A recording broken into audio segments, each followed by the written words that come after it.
Here. Belinda? Here. And Stephen Marco here. Awesome. So if everybody can stand up for the photo,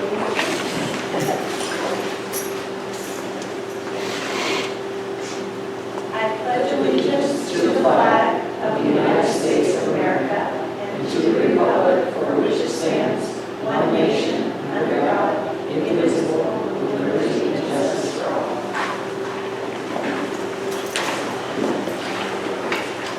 So no changes on the agenda tonight? There are none.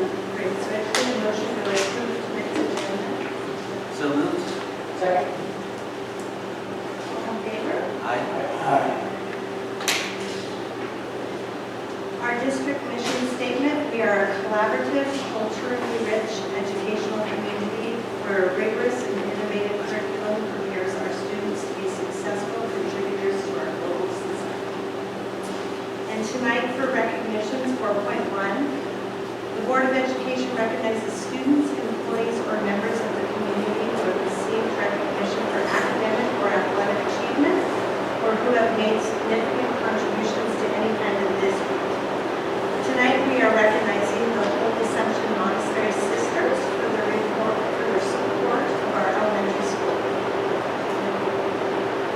Good evening, everyone. There, with the microphone. So good evening, everyone.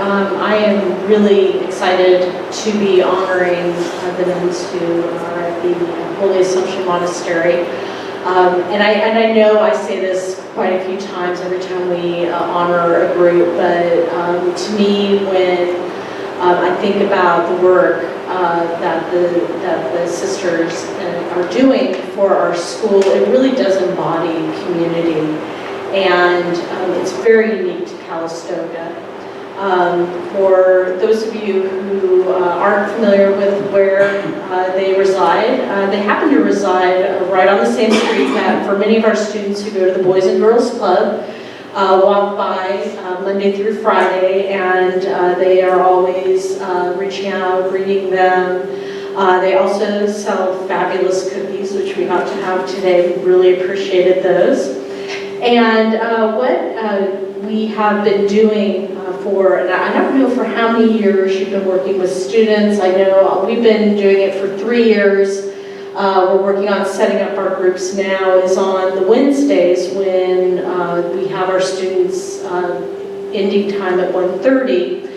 We make our library available for students to get more individualized tutoring, and we do take advantage of the fact that our nuns, many of whom have been in education prior to coming to the monastery, and so what they look for is they look for the capacity to be able to tutor a student over time. And so we have many students who return each year to continue their tutoring, and it's very nice for them because then they have a relationship with someone in the community who's also looking out for them. The monastery works really hard to keep those community connections and has also helped at times when our families are in need as well. So they have, although we are honoring them tonight for tutoring, there are so many other things that they do for this community that it's greatly appreciated. Well, we're just going to have you come up and have a little photo and want to present you with something. Thank you so much. Thank you so much. Thank you.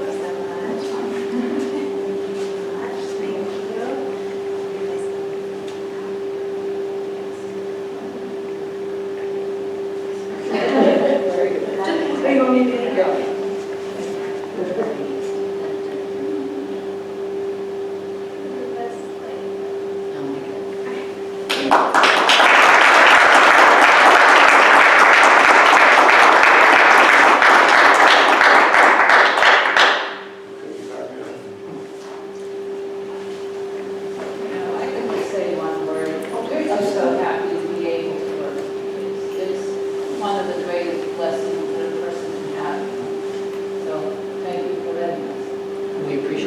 I would agree with that statement. Working with kids is so delightful, and I Thank you for everything you do. Thank the Koi too. Oh, they love I that. appreciate all the food and the kisses they get from the kids.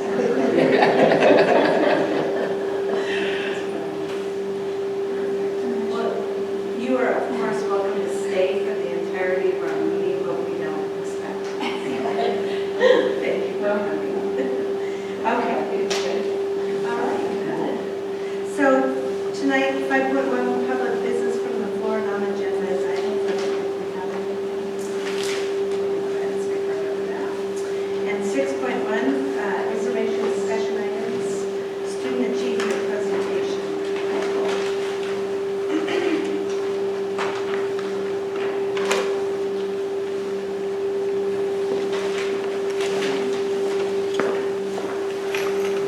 Testing.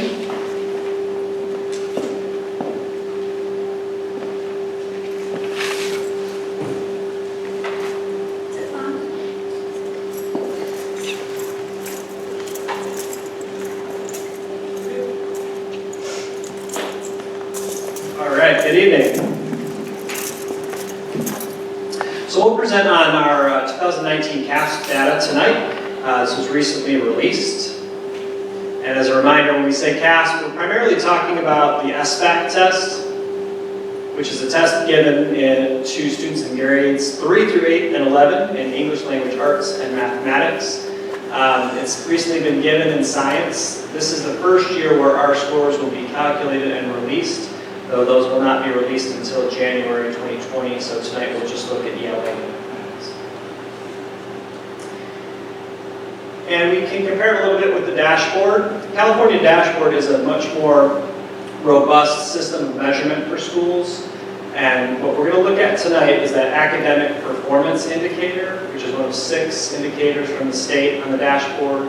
There are also 4 local indicators on the dashboard, but we'll come back in December or January and we'll look at that much bigger, broader measurement. Tonight we're just looking at the academic performance piece.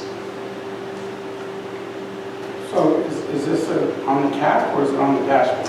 It's on CASP, but I thought it was worth pointing out where CASP kind of fits into the whole puzzle. I was just wondering because in the CASP they have numbers, in the dashboard they have colors. Exactly. And so this right here with the color wheel, that will come in December, January, we'll present that. Tonight what we're going to present is CASP scores. And with the CASP we have the SBAC, we have 4 levels that a student can receive when they take a test, levels 1 through 4. And when you see percentages in tonight's presentation, these are students achieving in the level 3 or 4 range, or what the state deems to be proficient. And we'll start with some pretty big, broad data. This is the district as a whole compared with the state. As a district, 51% of our students are in that range 3 to 4, that proficient range, compared with 50.87% at the state level. I think what's also interesting when you see this data is not just the 3 and 4 range, but that 2 and 3 range. These are the students that are kind of on the cusp of going one way or the other. If those level 3 students drop down to level 2, that really decreases our percent of proficient, vice versa. We have a lot of students actually in that 2 or 3 range in ELA, which means this score to me looks a little bit variable. Next year we could see movement one way or the other. It'd be great to see even more students in level 4 that are kind of safely in that proficient range. And we'll dig much more deeply into the ELA data in a minute. In mathematics, we're at 33.48% of our districts at the proficient range. The state average is at 39.73%. We are below that state average. And we'll look more specifically at our math data to see where we're strong and where we aren't.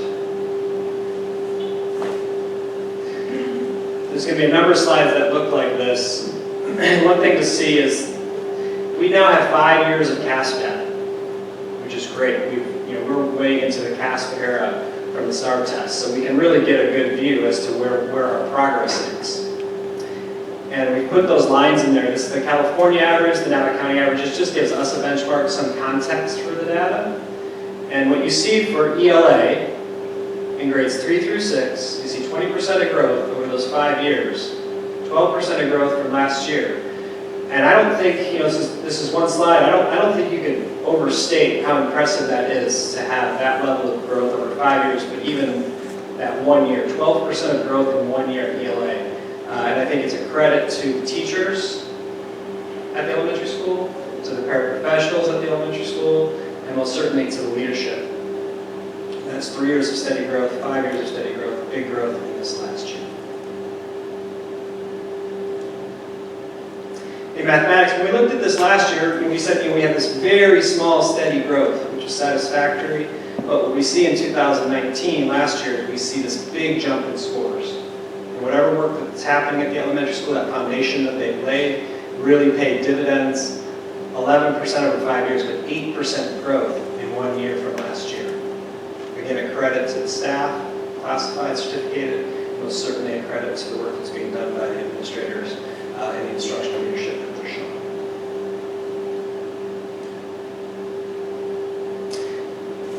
In grades 7 and 8, we've combined those for the junior high grades.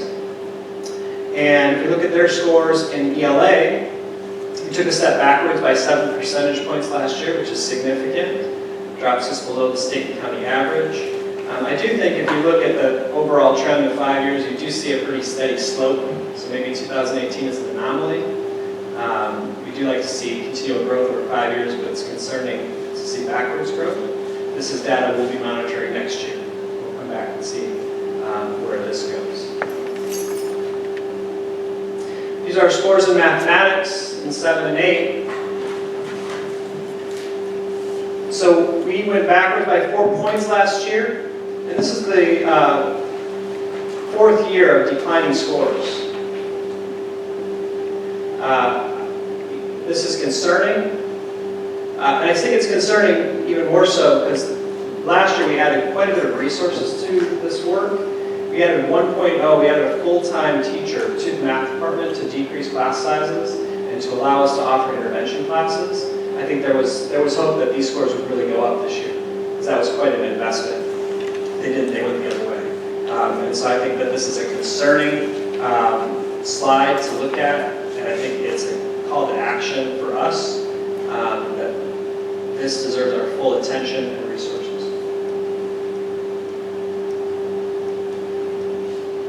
In ELA 7, we see this kind of jump up and down. I don't know if that's a result of different cohorts, but we do see that last year there was significant growth, 7%. This is above the state average and at the county average. And then in grade 11, mathematics looks very similar to the junior high mathematics. We lost 4 points last year, well below the state and county average. This is about 6%, so that means about 6% of our students are scoring in the 3 or 4 range. 6% of our students in mathematics are showing proficiency in grade 11. We can do better than this, and that's our obligation. Last year we strategized and put those strategies in place, did not pay dividends for us, and so today we'll talk a little bit about what our next steps will be, because this needs to be addressed.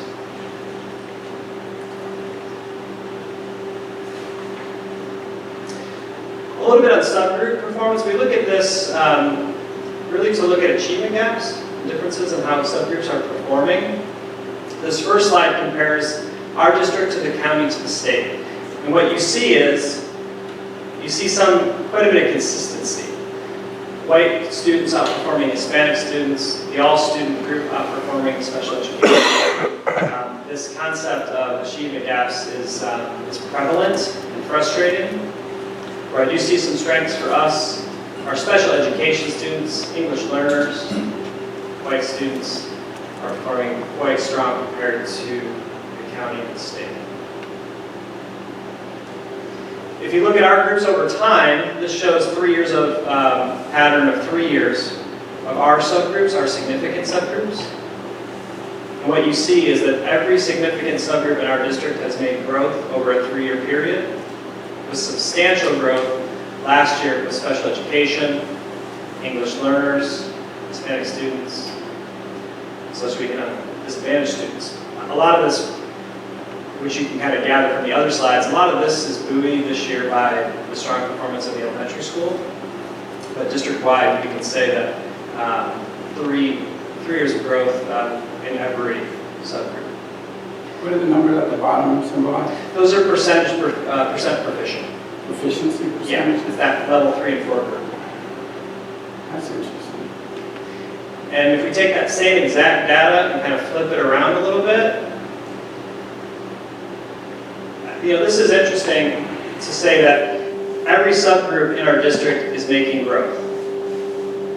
One of the byproducts of that is that our achievement gap persists, meaning white students' performance compared with Hispanic or all group versus students with disabilities. That separation, that gap, it continues to be the same proportion because all groups are making about the same level of progress. So you just said all our student groups are Making progress over 3 making years. progress? Yeah. Is that backwards growth you mentioned?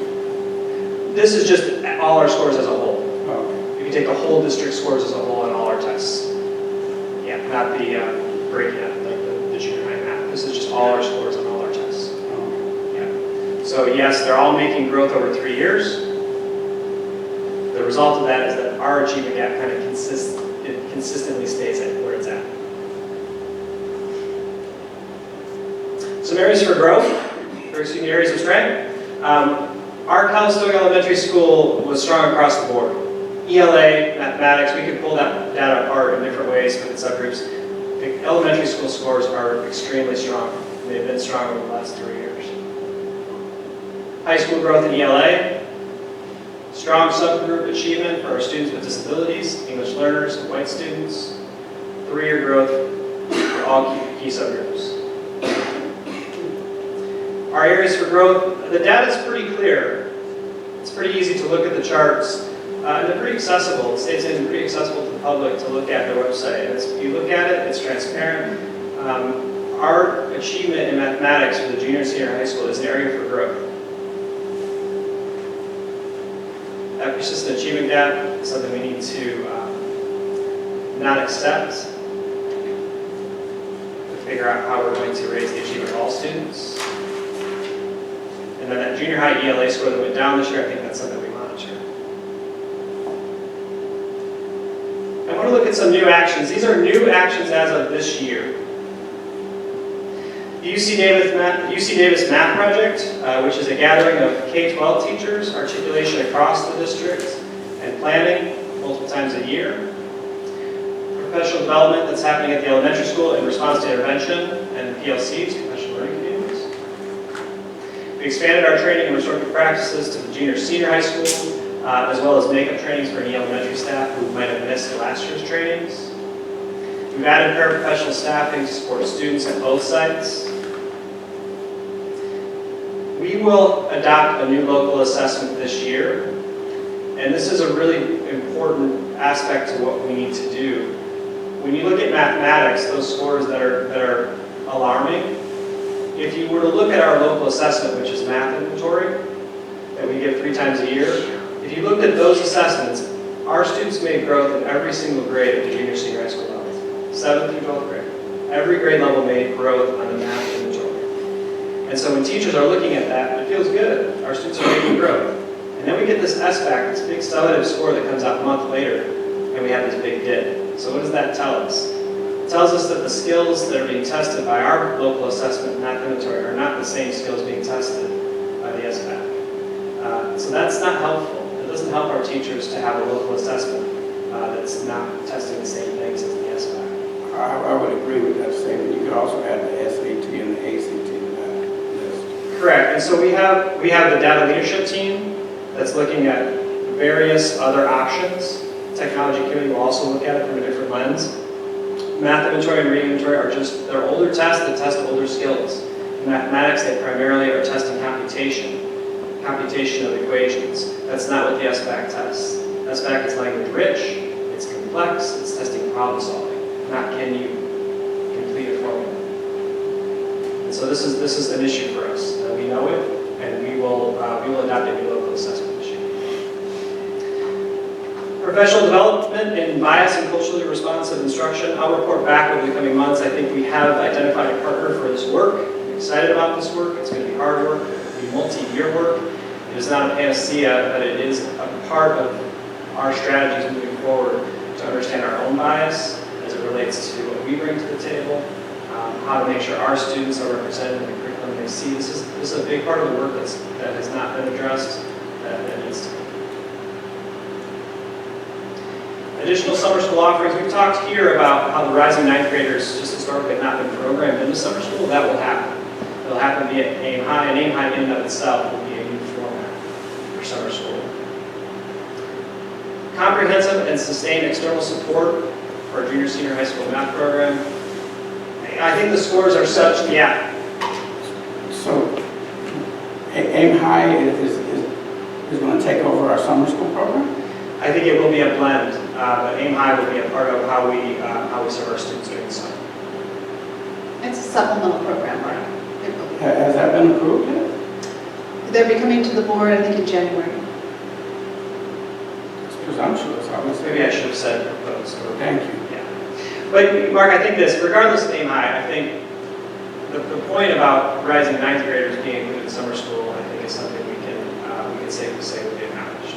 Yeah, I mean, it's baffling on why they weren't, especially when we promote them, but yet don't let them walk. That's a shame. Well, and when we see those things, it's important that we act. And that's what this is trying to signify, is that there will be action on that issue. Comprehensive and sustained support for the math program. You know, I think the data is so consistent of how we're performing in junior and senior high school mathematics that it's time to do something comprehensive, systemic, and sustained over multiple years. This is not a Band-Aid fix. It's not a quick fix. And so we'll work with high school administration, very importantly, the teaching teams. Not something you want to do to a team. We need to work together. I do have my own ideas on some partners we can work with that are external to us. We need experts to come in, help us over multiple years to improve the work we're doing in mathematics. School visitations will happen this year. We're working with the county to help us identify similar schools, so similar size and student makeup that we can go visit that are having success in mathematics. What can we steal from them? What can we borrow? We don't need to go see a giant school in Walnut Creek or somewhere. We need to go see schools that look like us, size and makeup, and who are having success in mathematics. PK parent training, English learner, instructional strategies training is just something we haven't done in a long time. Specific instructional training in regards to English learners. It's something that's not on there. We will continue to work with return practices as well. So that's CASP right now. Any questions I can answer about the presentation? Absolutely. So the Ed Trust West is a western region of a national group that advocates for educational equity throughout the nation. The West is the region part. The director there says at this rate, his 5-year-old son, this rate of growth, his 5-year-old son's grandson, at the year of 2071, we would have educational equity and educational justice in our system. That's at a 1% growth rate. Our high school presently is at 17.26% proficiency. Our high school, our 11th graders. That is a minus, as backwards growth, a minus 4.6, and in English, a minus 3.5. And he also states, we seem to be crawling forward when we should be sprinting. So I think a quick fix is needed.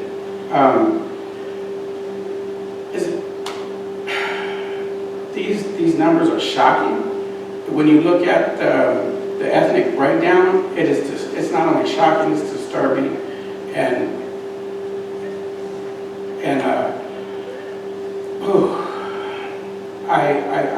I cringe with fear for our graduates. Carla Server had a presentation not too long ago where she stated only 11% of our graduates graduate from college. It needs to be a quick fix. We need to bring in as much. We need to throw everything. We focus on serving ourselves before we serve our students. And as I look out, I see a million reasons to be concerned, right here. A million reasons to be concerned why our students aren't getting it. This trend has been going in this direction since the start of the CAT testing. That's a long time. Please, let's focus on this. We owe our kids better than that. This is a small school district, and we could be doing better, and we should be doing better. These numbers are shocking. 2,071, and that's according to the state standards. That's not our high school. Our numbers are worse than that. 2,071, we can't wait that long. Mark, I don't think anybody in this room is disagreeing with you, and that's why Michael was sharing the things that we are planning to do next year as well as the things that we're doing right now. I was kind of curious, you talked a little bit about the assessment that the teachers are using at the schools, maybe not aligning with the CASP test. So my question would be like, as we're rolling out Common Core and we're recruiting new curriculum, it seems funny that this happens in the state a lot, that it might not be in alignment with each other. Is the CAPS test in alignment with what we're missing in the schools? Our instructional materials? Yeah. I think it's hit and miss. Some curriculum that we have, some curriculum that publishers have provided is more in line with Common Core standards, and some has not been as aligned.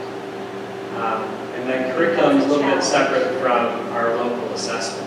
So if we're at our schools and the teachers are using tools to assess and feeling like they're successful, which is good, but is it in alignment with CASP? And then we have that whole perspective of teaching to the test, which we want to get away from. We want to teach Sure. already curriculum and not to the test. Sure, Nicole, you have something to say?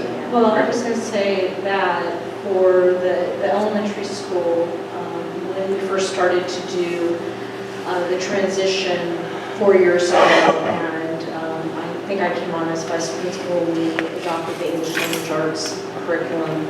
What we're finding is that the assessments that come with the English language arts curriculum really are lining up. They are able to be imported into Illuminate, that teachers can really get a sense, standard by standard, how students are doing. Math is really, it is a statewide issue. You can see that overall our math scores are lower than our English language arts scores, which is honestly, as a principal, that's a little bit of reprogramming, because I was in the CST time where it was the exact opposite, where you were looking at the English language arts scores and saying, oh, look at how high the math scores are. So it is a change. What we are finding, and that's one of the things that we are doing with the UC Davis Math Project, is that when we went through and adopted materials for mathematics instruction, it wasn't necessarily following the spirit of the Common Core, and that again is a statewide problem. So when we met with our first meeting, one of the things that teachers and principals asked is, boy, what does that mean? And they said, well, what we're going to have to do is really do some adjustments in the ordering of how we present things in the curriculum, and giving students time to be able to practice working together, being able to explain their mathematical thinking. Because again, as the UC Davis Math Project said, they're really finding this statewide with the curriculum. When we originally had moved to use the math inventory, it really was because there was no other global kind of ongoing assessment piece. However, I think we are getting to the point where we are outgrowing it. We are looking at the data and looking at, okay, so which students have their foundational skills, and we make our goals based on that. But then once we have those foundational skills in place, we're really not able to get the kinds of reports that we need to really drill down to the specific area that a student is struggling in. So I know I kind of gave you a long answer, but it's kind of two different lenses depending on, you know, if you're looking at from English language arts versus math. And Nicole, the work that's being done at the elementary school, congratulations, thank you. The growth there is evident. Oh, I know you're fresh on the job, but just so to be clear, the state demographics is not the demographics we have here. The majority of our students are Hispanic, right? So let me just break that down in math. So in math, we have only 11% meeting the standards and only 1% in the Hispanic group exceeding the standards in math, where for our white students, what happens to be a slim minority, it's 19% meeting and 33 exceeding. Like I said before, and I've requested before, we need a district-wide audit to view our cultural compassion, relevance, training, cultural training, whatever. Exito is a phenomenal group. They do it in Napa at the JC. It needs to be done because it's an institutional issue here. 1%, how many students is that? That is baffling. And that's the training that Michael was just mentioning that we have scheduled for April. From who? He's in the process of Most determining. of the teachers are white. I mean, not that that's discrediting, but I mean, it's hard to find a Hispanic perspective. The problem here is cultural. It's cultural. This is shocking, man. And just to talk it off, it's disturbing. It's too long it's been going this way. And I am done.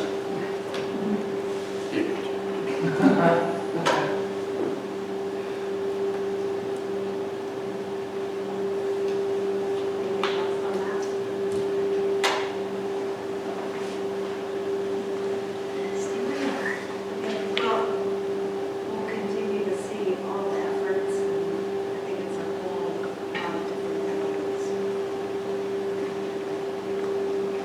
All right, next up, 6.2 special ed program. Michael, this is the Michael show tonight. They just put them all right together. All right, I'm going to review a program review we did of our special education program. This occurred last year. It was good timing for us. We had Helen Bass, who was a long-time program specialist, school psychologist for us. We were transitioning to a new employee due to Helen's retirement. So it was a really good time for us to do a review of our program, to take a step back, to look at who we are, where our strengths and areas for growth are, and it will empower the new school psychologist program specialist to give us all perspective on where we need to go. It was conducted by Pamela Blatt, former Napa County SELPA director.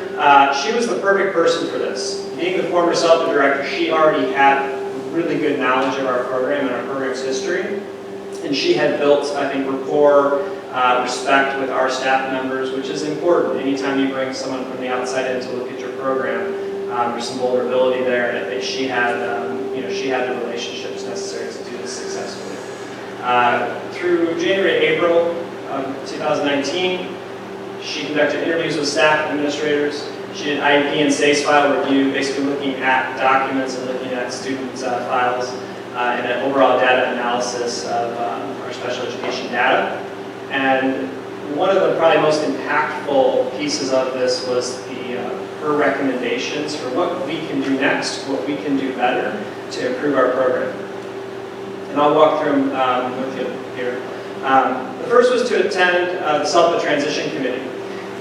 We have a number of students who attend from years 18 to 22 transition programs that are not here in Calistoga, either in Sonoma County, Santa Rosa, or with St. Helena. And that's not ideal. You want to serve your kids close to home if you can. There's been discussion about creating our own transition program, potentially in conjunction with St. Helena, but part of that is for us to send a representative to this committee where there are experts that can help with that type of endeavor. I've been attending that since about last May. Advocate for additional SELPA regional programs. In larger counties, larger SELPAs, SELPA provides services directly to districts that we don't have here in Napa County. For example, an adaptive PE teacher is typically provided by the county office who travels up, serves your students 1 day a week. Our SELPA primarily provides professional development and guidance, which is important. They do not really provide authentic services. And there was a recommendation that we just continue to advocate, and we will continue to build our relationship with NCOE with SELPA to that end. Provide additional oversight for McGrew Intervention and Behavior Services. McGrew is a company that provides one-to-one or special circumstance aids for a number of our students. They've been working with us for many years. We've had a successful relationship. That being said, the report pointed out that you can't have a third party on your campus operating totally autonomously. You need to make sure that you are monitoring the work and you have oversight. And we put a series of systems in place to make sure that that's happening. And then our program specialist, school psychologist, is identified as this primary person to provide oversight and communicate directly to their lead, Deb McGrew, so she's informed of what's happening here with her employees. Address the speech and language pathologist caseload. Our speech and language pathologist has kind of always had this very large caseload, and it was highlighted in this report. And so I've met with her twice with the SELPA director, and we put a series of strategies in place to, one, reduce the actual caseload, the number of students on her case, and then also change the way that she's approaching how she serves kids to make it more manageable. And I think that we're in a much better place to her having a manageable workload during her day. Examine IEP services in minutes. Make sure that anytime a student has a service, it's got to be on their IEP. It's very important. Make sure that's happening. Make sure that the minutes in a student's IEP are calculated correctly. This is very important when the state comes to look at how much time a student is spending in special ed. And it's not necessarily the easiest calculation to do, and we need to make sure our folks are trained how to do that. Develop a system for tracking interventions. We intervene with students when we see students are struggling. But without a system that's well thought out how to track those interventions, it can be haphazard. You just intervene to try to help a child, but you're not keeping track of which interventions are more successful than others. I'd say Monica Valdenegro, Vice Principal of the Junior Senior High School, is doing some great work with Aries Intervention, which is a tool we own. We haven't really implemented it, and she's doing some great work with implementing it at the secondary level, so we're not tracking these interventions. Additional paraprofessional time at the Junior Senior High School came out consistently as we just were out of proportion. We needed to add more staffing, which we have. And providing training on the following topics: confidentiality, use of special circumstance or one-to-one aids, behavior intervention plans, and IEP interpretation. And some of those trainings have occurred, so those others will occur this year. But we'll have all of these recommendations completed throughout this year. I think in general the report was fair. I don't know that anything was shocking, but I think they're all important things to help us do a better job with our program. And this report has been shared with our Senate administrators, and it's also been shared with our special education teachers. When was this report compiled? Well, it was finished in April of 2019. I can tell you why there was a delay in releasing it. We had this original report, which had a series of recommendations. And our thinking is the recommendations are fine, but we need to see how we're going to meet those. How are we going to fulfill the recommendations of this report? So at this point, we can say, here are the recommendations, and here's our plan. Here's the dates which these will be accomplished. And when will the board be able to receive that report? Because I've been asking for it since June of 2019. Well, these are the highlights of the report. If we want to see the actual report, we can do that as well. This is kind of the bullet point version of the long narrative. I mean, you don't have to do a report. I would just like to see the report, email me with the report. Thank you. You can, and when you see, I think you'll see pretty much what's here. This is the recommendation portion, and then there's also just some other narrative, just program description. There's how many students we have, etc. Yeah. Other comments or questions? When you're talking providing training for teachers too? Yeah, confidentiality training, for example, for paraprofessionals, special circumstance aid training just to special education teachers. Most of these are, the last three are really special education teacher focused. Yeah. Just on the point of inquiry, I mean, I think it's very important that we receive all reports so that way we can better project when raises are in the budget and when they're not, as opposed to education. special educational needs. I think all reports should be brought to the board to evaluate. What I can say just in closing is that we haven't talked a lot about special education in and of itself here. We are so blessed to have the team that we have. Across the state, there aren't enough special education teachers that are credentialed to fill the jobs that are out there. There is a significant special education teacher shortage in the state, and school psychologists and speech pathologists. We have an exemplary team. We have an all-star team. And I think you see it paying off. If you look at our CAS scores this year of special education, we made significant growth, and I think we'll continue to make it. We just, we're so lucky to have the staff that we have in special education. I was with that, thank you for that. It's another around some of our neighbors that are struggling. We're really quite fortunate to have what we have here with us.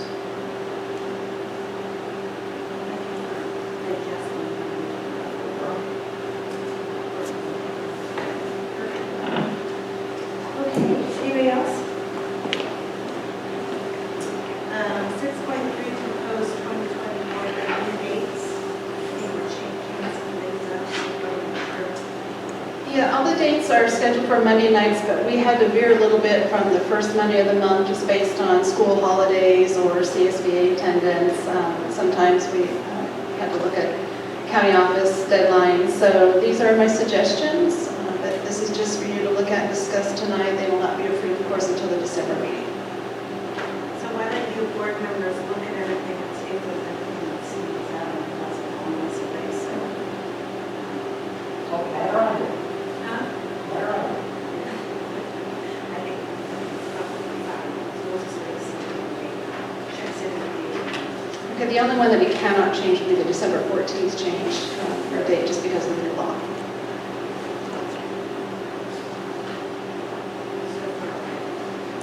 Okay. Seems so far.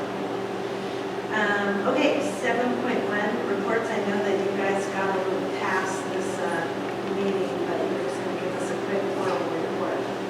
So I'll start off with Ms. Nicole.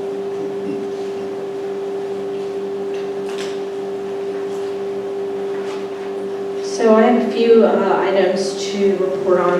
First of all, we mentioned this a couple of times, we are going to have another meeting with the UC Davis Math Project. That will be happening on, I believe, November 14th. We're going to continue doing that articulation work. We also, last month, had our follow-up meeting to response to intervention or multi-tier systems of support. We have an implementation team that consists of a special education teacher, a reading intervention teacher, a primary teacher, and an intermediate teacher. And so it was nice to get that time to be able to sit down and hammer out what we call an action plan of what are we going to do at the November staff meeting, what are we going to do at the December staff meeting, what are we going to do during our grade level release days. And so it felt nice to get that grounding and some next actionable steps. We had our second awards ceremony for students who are safe, respectful, and responsible. And I've really noticed this year that our students are really responsive in assemblies and really do a great job of celebrating each other and being, truly proud of students who are being honored. And I don't know if you've had a chance to stop by our cafeteria. We have some redecorating happening right now for fall. Ashley has been putting up some pumpkins and other displays to get ready for fall, so it looks very nice right now. And we also have continued this year what we call our parent engagement, which took over for coffee and conversation. It now happens on the third Friday of each month, and we basically meet in the cafeteria. I usually head over there at about 8:20 in the morning, and once I'm there, the parents will say, okay, let me drop my child off at class, and then they come back. So the first presentation, we had 14 parents come. And for the second presentation, because October is Bully Prevention Month, That was a focus of our presentation, and we had 16 parents come and stay for that second cup of coffee. So I'm excited about adding to those numbers. And then this year we did do a Halloween costume exchange. As you guys know from last week, it went a little sideways with all the planning. We had 14 families come. And at this point, what we're going to be doing is we're going to be moving forward and looking at doing more like a fall festival with student government. They were really excited, and they had a plan going for Halloween festivities, and we're going to adjust it to be more of a fall celebration. So that's what's going on at Calistoga Elementary. All right. Calistoga Junior Senior High School, we've had a really busy week since the last month since the last board meeting. We did have our homecoming week, and I just wanted to thank our teachers that are in charge of leadership. That's Mr. Hartel and Ms. Heck, and also the students that are involved in leadership, which Alexis is part of that group. They've really organized a full week of activities and wonderful events: powder puff, volleyball, the bonfire, the parade, and rallies that were very inclusive, that included all the students that participated in those rallies, and of course it all culminated with the dance for homecoming. We also have, since the last board meeting, have given out our Healthy Kids Survey to our 7th, 9th, and 11th graders. So looking forward to seeing that data and then see how best we could continue to support our students in providing a safe and healthy school environment for them. It's also playoff time, so our Lady Wildcat volleyball players will play today against Anderson Valley, and that's in 10 minutes. So I'll hurry up here. Thank you. And also both our soccer teams will play on Wednesday. The girls will play at 5 o'clock against South Fork, and the boys will play at 7 o'clock against Fremont Christian. And both of these games will be played in Middletown, and we're wishing, of course, all our Wildcat teams good luck. In terms of just how we're looking at academics, our first quarter ended a couple weeks ago. We weren't able to use last week to really look at that, but the idea is to really look at how our teachers are grading students, and take a look at our percentage of students that are not doing well. And my goal is to use the restorative practice to also engage students in that conversation, because we could, as adults, just come up with, oh, I think they need this, without really taking the student perspective into account. The idea is to create a group of students that can provide feedback to us as to maybe what they think they need to be more successful in classes. And then our parent engagement continues. Those of you that have students in our school are now getting the weekly bulletin. So that goes out on Tuesdays. And then there's a lot of information there for parents and students alike. And then we're also putting out news and updates, the Wildcat news and updates, like one went out earlier today announcing the playoff game. And we'll continue to just do a quick blast and try and keep the parents informed as to what's going on. I just wanted to just say a quick thank you to Chris Oaks, and Susanina, Kyle Davis, and Rosa Rubio. Just during the last week, they were really here trying to make sure that things were ready to go on Monday. So I just wanted to extend a thank you. Thank you. And then Alexa. Absolutely.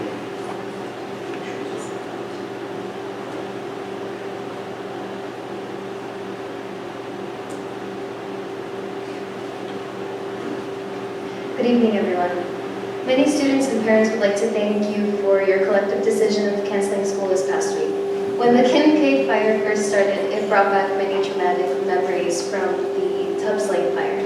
And our entire community was on edge because we already experienced this before and we know how serious the consequences can be. So nobody wanted to go through another disaster, and everyone wanted to be prepared this time. We shouldn't hesitate to make decisions like this again because sometimes our safety depends on them. And a majority of the students said that they were willing to give up those one-day holidays if it meant staying with their families during this fearsome time. And it's important to acknowledge these concerns because our safety is sometimes a priority when it comes to events like these. So once again, thank you for canceling school this past week. And we should bring it up that it's important to continue, like, my apologies, but it's important to continue pushing students to do more in school, even though sometimes we may get set back. So, thank you. I totally agree with that one. Once the students take ownership of this facility, they will better understand, take advantage of the opportunities that Okay, 7.4. Brief report tonight. Had hoped to bring a recommendation for bilingual administrative assistant and assistant cook to you this month. Last week's power outages set us back a little bit on the timeline, so we'll look forward to those next month.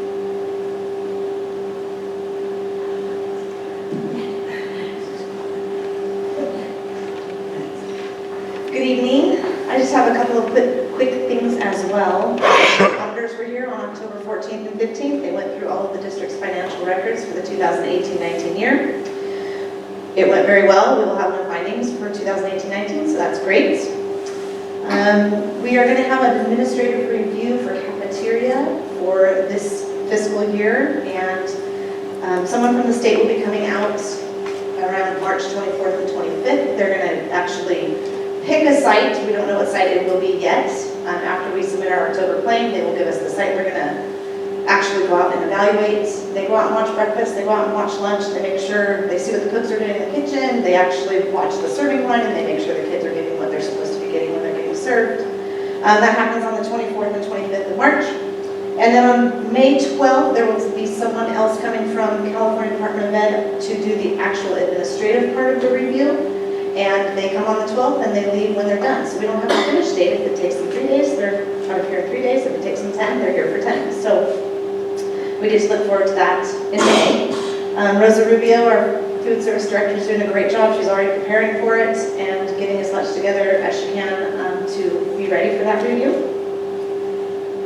The other thing I wanted to mention tonight is there were a lot of laws that were passed in the month of October through our governor, and one of those laws is AB 38. It's a fire safety regional capacity review of wildfire mitigation. I just wanted to bring it up because obviously it's really relevant right now, right?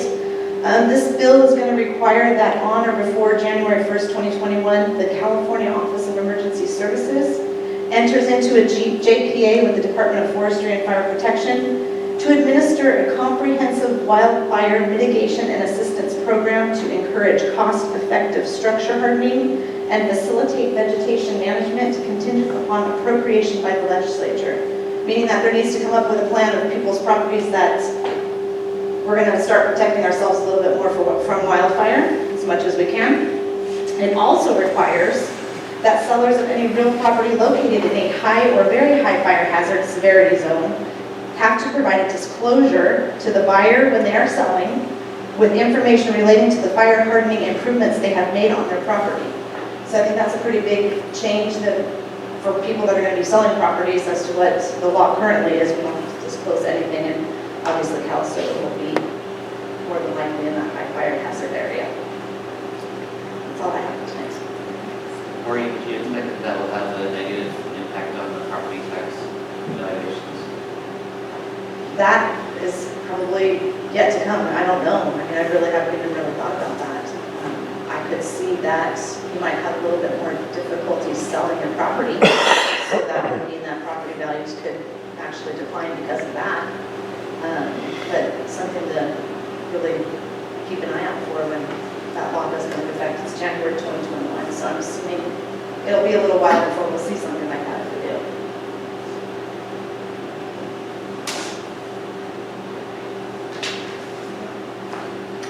Our PM on-site review that was scheduled for last week was postponed obviously by the CDE due to our power outages and advisory evacuations from the Kincaid fire. So they actually will be here for only 3 days. It's not like an administrative review. And that's been rescheduled for January 21st through 23rd. So we had a little bit more time to prepare for them to get here. I want to let you know too that on November 19th, the Cowell Foundation representatives are going to be making a site visit to both our district and the Elk Valley Family Center. The $85,000 grant award that we got again this year has been funding the restorative practices training at the junior senior high school. And it's also funding 1 day per week of restorative practices coordinator at both the junior senior high school and the elementary school. Then they're also funding the PK seminars for parents in March and the upcoming culturally responsive teaching training that Michael mentioned earlier this evening. So the visitation day schedule consists of a community orientation for them. So actually the Elk Valley Family Center is going to put everybody in a van and take them on a tour of the community, see where our parents work and live. And then they meet with both myself and Jenny Ocon from the Family Center just to get an update on the district and an update on the Family Center. And then they're going to go to the school sites where they're going to observe restorative circles at the junior senior high school because they're just implementing them this year. And then they're also going to attend a Clara meeting to see that process. So I'm looking forward to their visit. Under the second LCAP, providing a safe, healthy, and positive school environment, as we've heard. Last week was a very challenging time for our families, our staff, and our students. I appreciate that our administrators and our directors met on Friday to plan for a smooth transition back for the kids and staff. I also want to thank Chris and his department because they did spend a lot of time just preparing the facilities so that it was safe for kids when they got back. It feels really great to be back in our daily routine. I think the students are feeling that way as well. At least one of the principals reported that today. However, it's caused some issues. We had to reschedule some athletic events. That's why we have a volleyball game tonight. IEP meetings and a variety of other timelines that have been postponed because of it. So we're in the process of changing all of that. And then under LCAP rule number 3, we're in the process of scheduling both a district visitation with AIM High representatives. They want to come and see the community themselves to see if that will be a good fit for them, our school district. And so they're sending 2 staff out in both November and December. So the first visit will just be simply to tour the community and to tour our district. And then the second visit is going to be giving presentations to our parent groups, presentation to both of our school staffs, and then also they're going to come back and give presentation to the school board. So they will have a chance to meet everybody and explain the program in detail. They would like to gauge interest. They don't want to spend, it's a very expensive program, it's approximately $150,000 per summer. And so it's a multi-year commitment on their part. They don't want to invest in a school district or community unless they feel that we're invested in having the program come to us as well. So I'll keep you posted on that as far as what date the presentation will be for the school board. That's all I have tonight. So we'll move on to 8.1, the consent agenda. Actions proposed for the consent agenda are being routine in nature and will be enacted by one motion. There'll be no separate discussion of these items unless a member of the board, the audience, or staff requests specific items to be removed from the consent agenda as an action. Motion to approve it. Say it again. Motion to approve it. Oh, okay, so yeah, okay, good. Sorry. All in favor? Aye. Roll call, Clerk Reed. Aye. Trustee Maxfield. Trustee Melinda. Aye. Student representative. Awesome. Great. Action items, item 1. Action item protocol, let's read real quick. Action items include staff presentation, questions from the board, public input, deliberation by the board, and voting by the board. During public input, there will be a 3-minute time limit.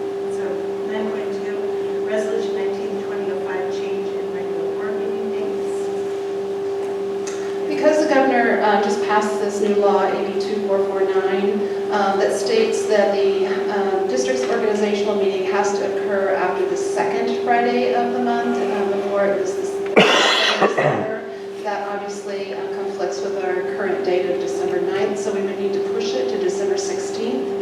I was worried that that was going to be problematic as well because the first interim is typically due to the county office by December 15th. However, our county office has been very cooperative and said that they will accept our first interim report to them on the 16th. So if we can actually give it on the second date. 17th. So we can meet on the 16th, we would meet both the law and the county office's expectations. So just her. We just need to have a quorum. All right, so just looking for a motion to approve the resolution to change the regular board meeting. So moved. Second. All in favor? Aye. Resolution 19-2006, bank signatories. We are looking for a resolution from the board tonight to change our bank accounts all from West America Bank over to Bank of the West. We are wanting to do this for a variety of reasons. Very first and foremost is customer service at Bank of the West is much more, they want to work with the district a lot more than West America Bank. The other reasons are we need to redo all of our signature cards anyways, we need to order new checks so we can print them on the computer, and allowing us to move banks would take the pressure off of Aaron to have to go down to the bank every time we need information. It would allow me to be able to get information from the bank rather than having our superintendent have to do it when necessary. So there's just a lot of things that we're stacking up that maybe it's just time to get a fresh, clean start and start a big account. So if the board does approve this resolution tonight, as soon as the accounts are open, all of our signatories would go down to the bank within 3 days after the opening of the accounts, and then we would have a new ASB account at both schools, new revolving cash account, and a new cafeteria bank clearing account. Occasionally, might be the signatories. There are different people for the different accounts. So the district accounts are the superintendent, director of HR, and also Paula. So we always try and have 3 people in case, because there's 2 signatures required. At the high school, it would be the principal, vice principal, and the superintendent. Elementary, principal, vice principal, superintendent, and that's like the original. Okay, so I'm looking for a motion to approve that bank switch. Motion to approve resolution 19-2006. Second. All in favor? Aye. 9.4, agreement with Inspirit Group, Stop It. Agreement with Stop It, which is an online incident reporting tool. It allows students to report incidents using their smartphone, computer, including a school-issued Chromebook. Incident reports are then delivered to school administrators via email or text to be investigated. It's been shown to decrease incidents of bullying and misconduct. It's been implemented throughout Sonoma and Solano counties. I had a chance to implement it during my time as administrator in Hillsburg. And in Napa County, it's being promoted by our insurance carrier, North Bay Schools Insurance. Is there training around what the administrators need students? There's an administrator training, kind of a virtual training. It's a very, very simple platform. There's not a ton of features. I just need training. We have this at a hotel, training in terms of explaining to people. Yeah, we've discussed how that rollout will take place. It's a very important part of it. As an administrator, to explain to students, here's how it works. Here's when you use it. Here's when you do not use it. And maybe it will push out parents. Exactly. And we've also communicated with the police department about making sure they understand what we're doing, utilizing it, putting them in communication, differentiating what this does versus 911. This is not 911. These are separate things. Anybody else? Okay, motion? Motion to approve 9.4. All in favor? Aye. Okay, contract with Brady Anders. It's a contract with Brady Anders, who's a licensed school psychologist. She does work throughout the county. She's a licensed psychologist. This contract is to conduct up to 10 psychoeducational evaluations this year. We would utilize her when we need a third-party psychoeducational evaluation for a student who lives in our district but maybe doesn't attend our schools, or just when our school psychologist program specialist needs additional support. You said up to 10, Up to 10, that's what this would authorize, yeah. and that's how I have No, last year we did 1. Oh, okay. So we've got one. I don't know that I think this would be quite, yeah, I think we're looking at 1 or 2 as well, as purchase. Great, so looking for a motion. Motion to approve 9.5. Second, Second. all in favor? Aye. Okay, revised special education paraprofessional job description. This is an update to the existing job description. The one significant update is just clarifying that our special education paraprofessional work with all students regardless of program status, whether it's a special education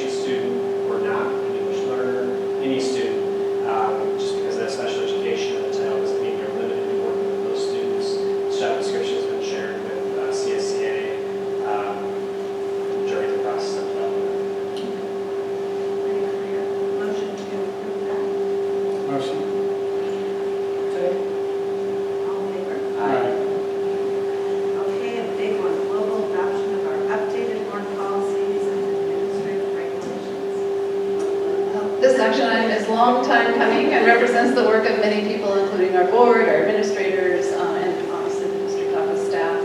In particular, I want to thank Paula, who bore most of the burden on this. So as a reminder, from this point forward, I'll be bringing back 3 to 4, sometimes 5 policies every single meeting. CSBA every quarter submits to district just an overview of the policies that have changed because of law. We can also bring policies forward if we have any local changes that we want to make. So every month we'll have a little bit of homework to do. I will only bring the ones that have substantial changes. Sometimes CSBA will send them to districts. The recommended changes will be something that's grammatical. I won't waste your time if there's a grammar change, but I will bring back all policies that have any kind of legal changes in them. So next month. That was a big job. Motion to approve 9.7. Second. Aye. All right, closing items, board meeting calendar, Monday, December 16th. It's going to be our next meeting. If for any reason anybody else can come, let Karen know. Upcoming events, Monday, 11th, is Veterans Day, Friday, trimester. All right. And 10.3, teacher agenda items, annual organizational meeting, assembly presentation, site safety plans, exciting first interim budget, and there's no need to reconvene closed session. So, Motion to adjourn. Matt, second? Second, yes. Good job, Matt. All in favor? All right. Go Calistoga. I got 2 of them playing. I gotta go.